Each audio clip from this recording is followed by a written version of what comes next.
إن الحمد لله نحمده ونستعينه ونستغفره ونعوذ به من شرور أنفسنا ومن سيئات أعمالنا من يهده الله فلا مضل له ومن يضلله فلا هادي له أشهد أن لا إله إلا الله وحده لا شريك له وأشهد أن محمدا عبده ورسوله لا نبي ولا رسول بعده اللهم صل وسلم وبارك على نبينا محمد وعلى آله وأصحابه والتابعين والتابع التابعين ومن تبعهم بإحسان إلى يوم القيامة أما بعد فيا عباد الله أوصيكم ونفسي بتقوى الله فقد فاز المتقون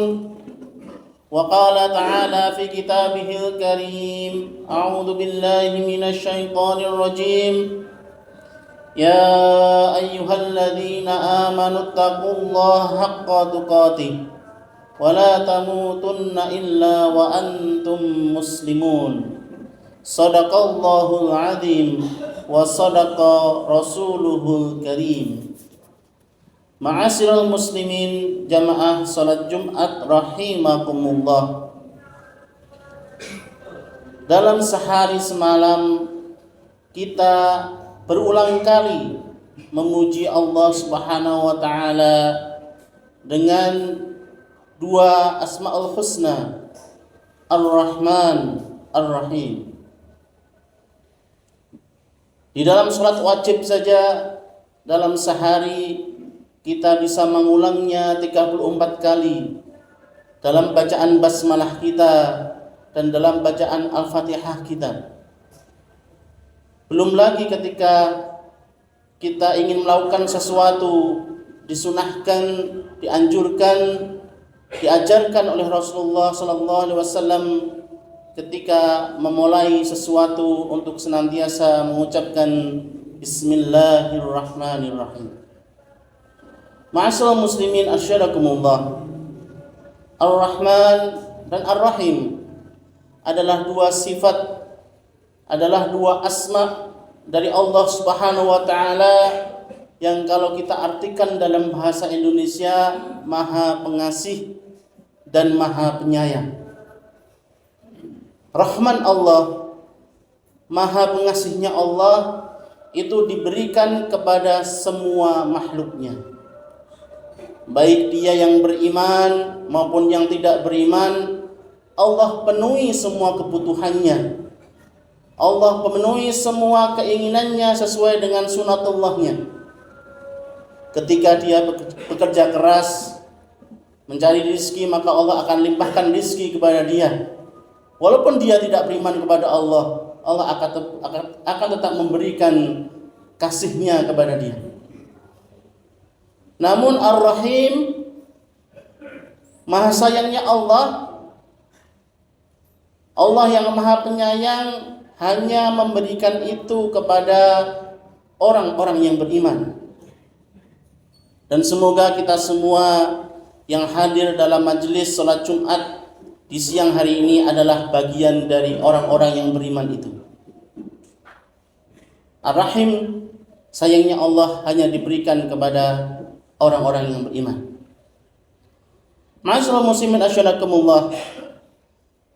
Bentuk rahimnya Allah Subhanahu wa taala, bentuk sayangnya Allah Subhanahu wa taala itu terwujud.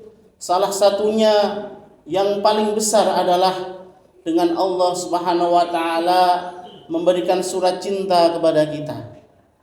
Surat cinta itu adalah Al-Qur'an. Allah Subhanahu wa taala berfirman di dalam Quran surat Al-Isra ayat 82, A'udzu billahi minasyaitonir rajim.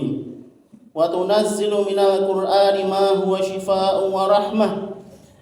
Ma huwa shifaa'un wa rahmatul lil mu'minin wa la yazidudz zalimina illa khasara.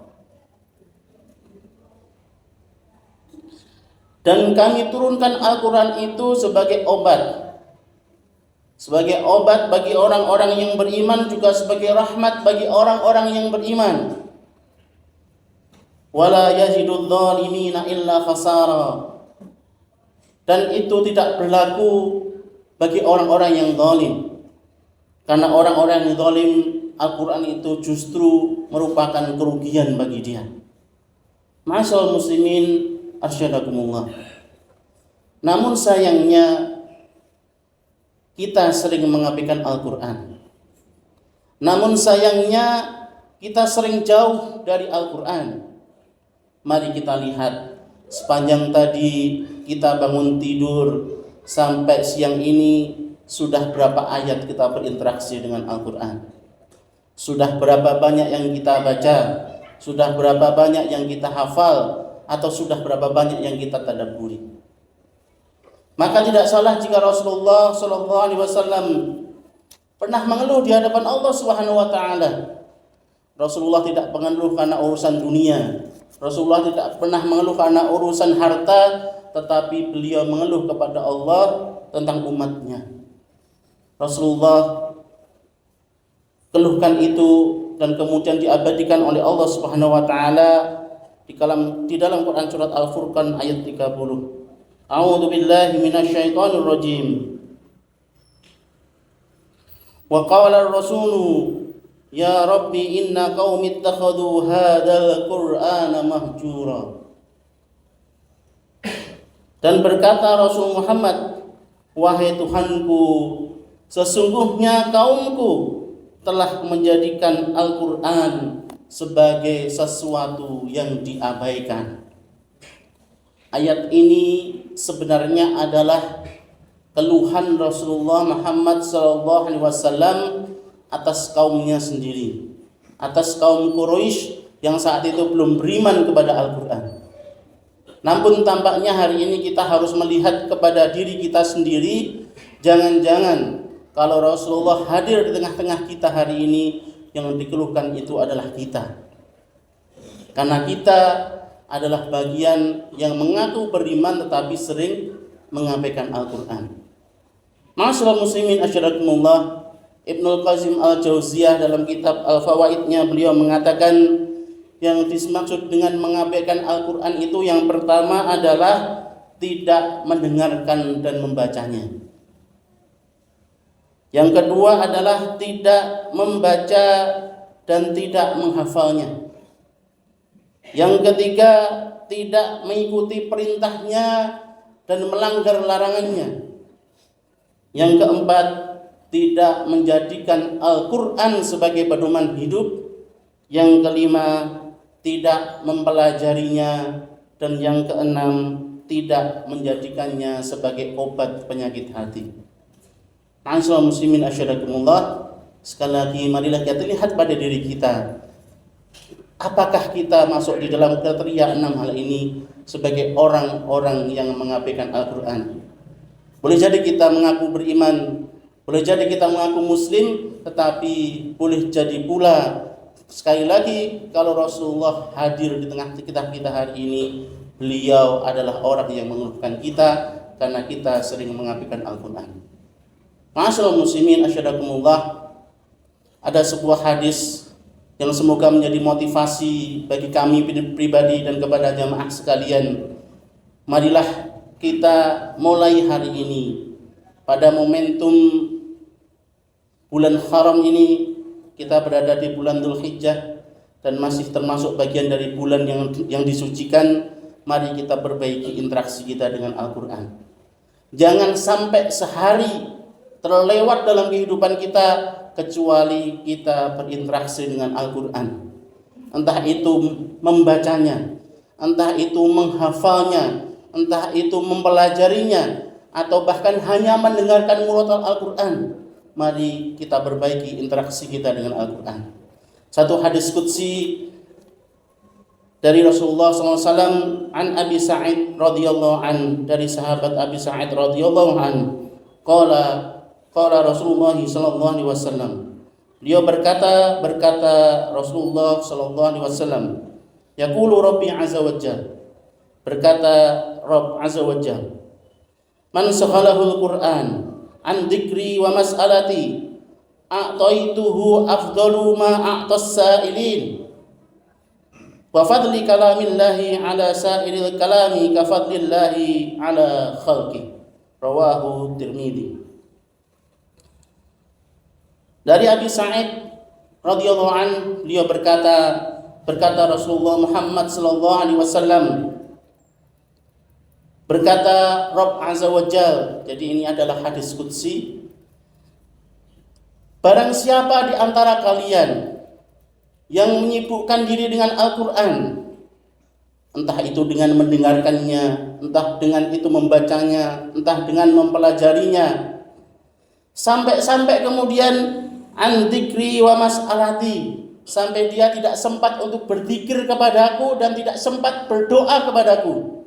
Kita sibuk dengan Al-Quran sampai tidak sempat berzikir, tidak sempat untuk meminta kepada Allah. Maka kemudian Allah mengatakan, maka aku akan memberikannya pemberian sebagaimana sebaik-baik doa orang yang meminta. Artinya Allah Subhanahu wa taala akan mencukupkan semua kebutuhan kita. Allah akan menyelesaikan segala masalah kita. Allah akan menguraikan segala persoalan hidup kita. Itu janji Allah Subhanahu wa taala. Wa fadli kalamillahi ala sa'iril kalam ka fadlillahi ala khalqi. Seutama-utamanya kalamullah, seutama-utamanya Al-Qur'an, itu sebagaimana utamanya Khaliq, utamanya Allah Subhanahu wa taala dibandingkan dengan makhluknya. Ma'asyiral muslimin asyhadakumullah. Sekali lagi semoga hadis ini bisa memberikan motivasi kepada kita hari ini. Barangkali kita hari ini punya masalah, dan kami yakin tidak ada di antara kita yang tidak ada masalah dalam kehidupan. Begitu masalah itu rumit, begitu masalah itu pelik, mari kita mendekat dengan Al-Quran. Karena insya Allah dengan Al-Quran ini Allah Subhanahu wa taala akan menyelesaikan semua permasalahan kita. Yang terakhir, sebagai penutup, Rasulullah pernah menyampaikan, khairukum man ta'allama al-Qur'an wa 'allama. Sebaik-baik kalian adalah yang mempelajari Al-Quran dan mengajarkannya kepada orang lain. Aqulu qouli hadza wastaghfiruh innahu huwal ghafurur rahim. Ayo dapatkan pahala jariah menyebar ilmu dengan like, komen, dan share. Barakallahu fikum.